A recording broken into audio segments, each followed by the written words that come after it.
Kumusta po kayong lahat? Isang araw bago mag New Year dito sa Vietnam. Ito yung sitwasyon ngayon. Konti na lang yung mga nagtitinda at konti na lang din yung mga mamimili.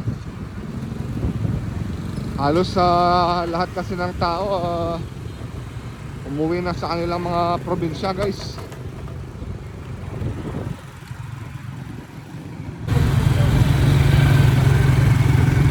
Tingnan natin ulit ng mga bulaklak, guys. Isang araw bago mag Lunar New Year. Tingnan natin kung konti na lang mga bulaklak or ano. Kasi usually pag ganitong isang araw na lang bago mag Lunar New Year, konti na lang yung mga bulaklak. Konti na lang yung mga tao na pumupunta dito sa palengke, oh.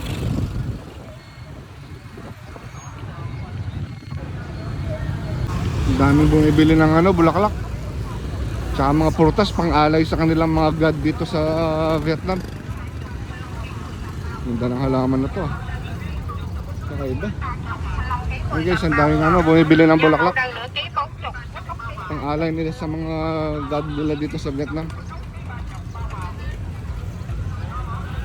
Tsaka mga pang decorate. Ganda ng mga pang decorate nila.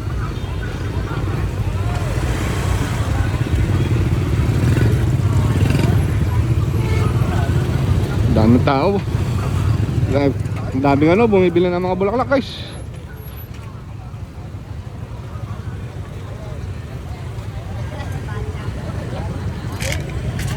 Yan, iba't ibang klaseng bulaklak.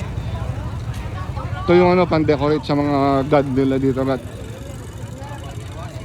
Ito yung pan-decorate nila sa god nila, guys, dito sa Vietnam.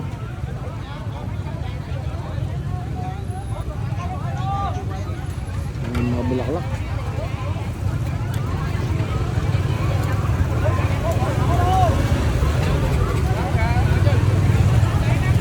Pero wala akong daanan dito.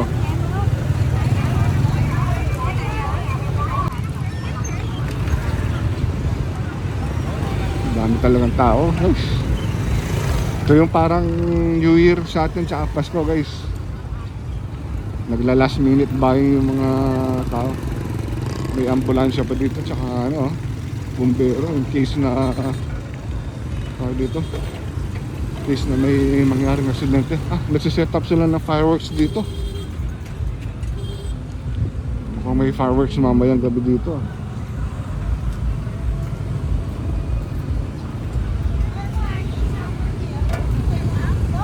May fireworks mamayang gabi, guys.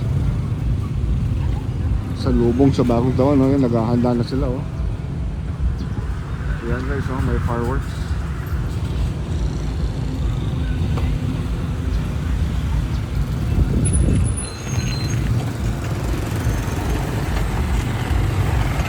Tignan natin ulit yung mga bulaklak dito, guys. Isang araw bago mag Lunar New Year.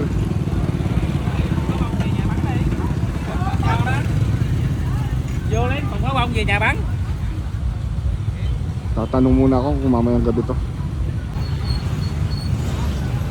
Ayun, guys, nagtanong ako. Mamayang gabi daw yung fireworks dito. Ay, hindi ako marunong mag-Vietnamese. Nagtanong ako. Ayan, abangan natin mamayang gabi, guys. So ayan, ito na yung mga bulaklak, guys. Marami pa rin naman mga bulaklak. Yung mga pang-decorate sa harap ng bahay. Ang dami ng mamimili, guys. Last minute buying na sila.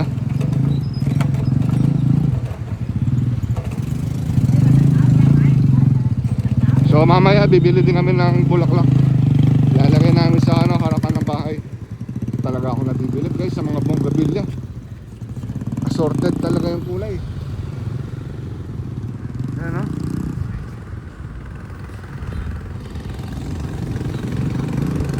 tagal yata nila bago na grass ito, or hinintay nila bago lumaki.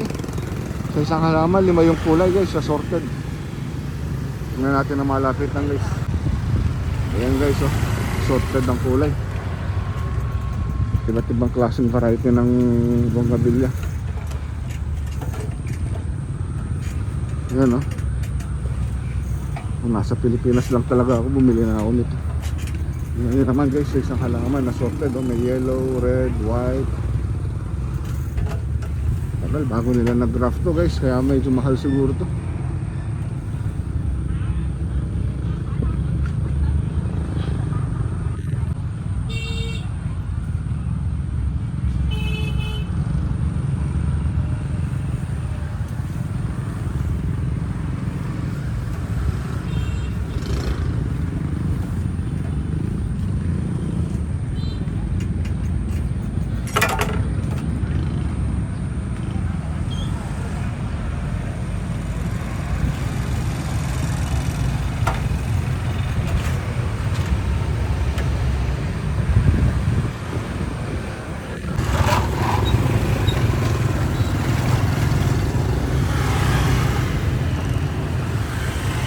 Ang daming bumibiling bulaklak guys.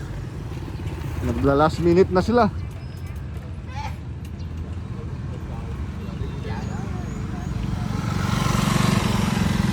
Gaganda ng bulaklak.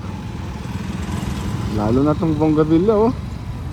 Ganda ng pagka-agraf nila. Wow, ganda.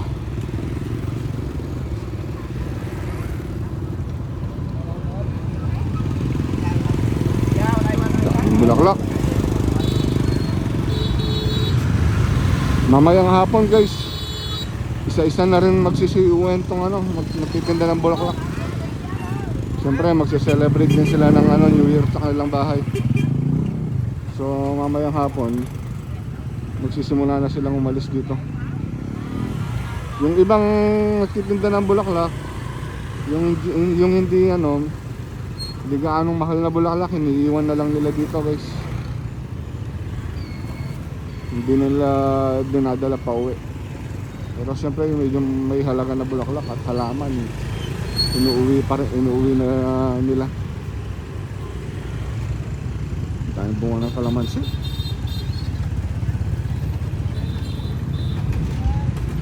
Nahuhulog yung ibang bunga ng kalamansi. Dahil bumibili guys.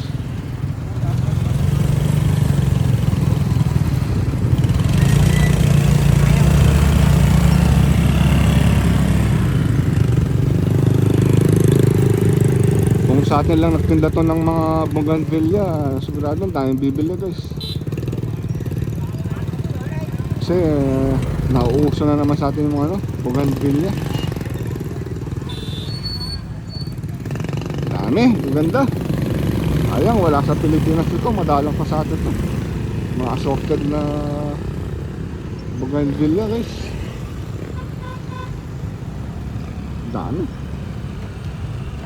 Kung ang ginawa nila dito, sobrang ano ng ano, bulaklak.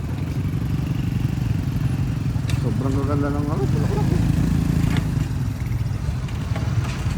Ayan guys, tingnan nyo, oh. Ganda.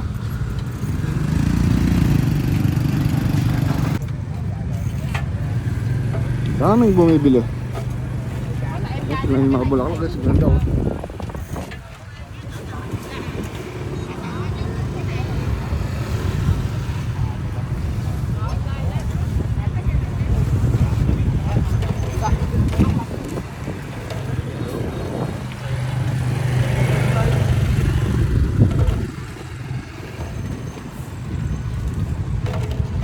So ganito guys pag New Year dito sa Vietnam. Dito sabihin pag Lunar New Year o yung tinatawag nilang Chinese New Year guys, ganito sila mag-prepare. Parang sa atin ba pag ano, malapit na yung Pasko tsaka bagong taon.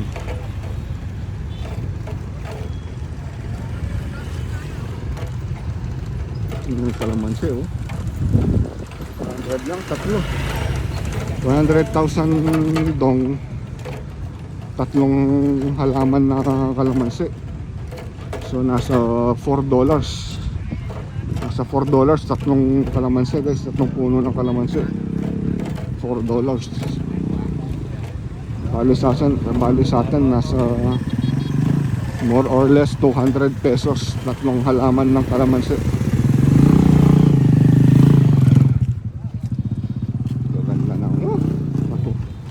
ano talaga ako dito sa Bougainvillea na to. Ganda. Nasa Pilipinas lang talaga ako, bumili na ako nitong Bougainvillea na to.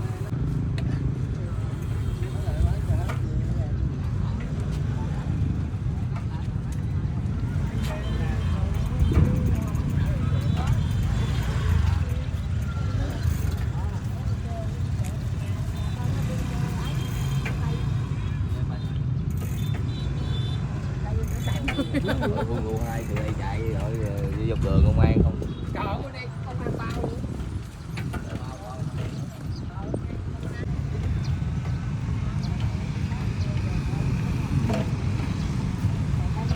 So kami guys, mamayang tanghali kami bibili ng bulaklak. Medyo busy pa yung mga kasama ko eh. So bibili kami mamayang hapon guys. So, bukas na pala ang New Year. Salubong na mamayang gabi guys. Papakita ko rin sa inyo paano kami mag-celebrate ng Lunar New Year dito sa Vietnam guys.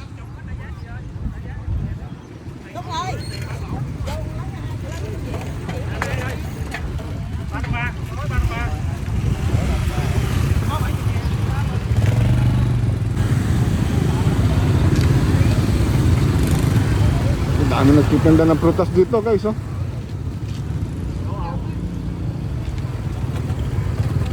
Bali ito yung pinakamalaking palengke dito sa Ho Chi Minh City. Ay yung pinakamalaking palengke nila. Napakalaking palengke guys. Pero marami pa rin naglalatag sa ano, sa kalsada. Ayun oh, dami. Nagla-last minute buy yung mga tao. Parang sa atin lang. Kung kailan ano na lang, isang araw na lang or bisperas na ng bangutan, doon bumibili yung mga tao. Pero, ano, marami na rin sarado na ano. Yung iba nagsara na. Siguro umuwi na sila sa mga probinsya nila guys.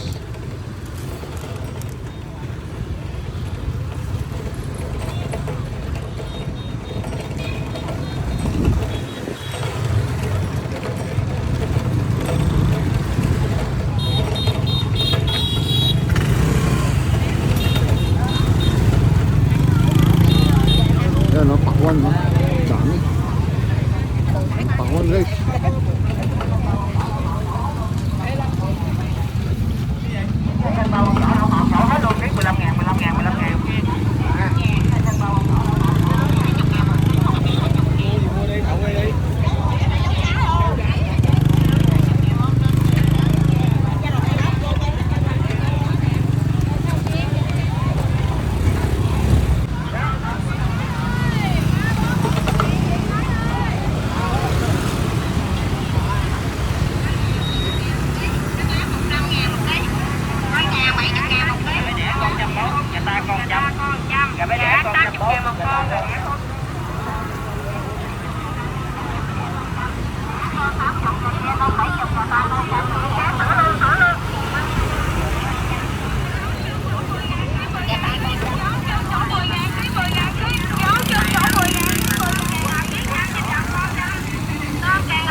Mảng cao chết rồi em đó.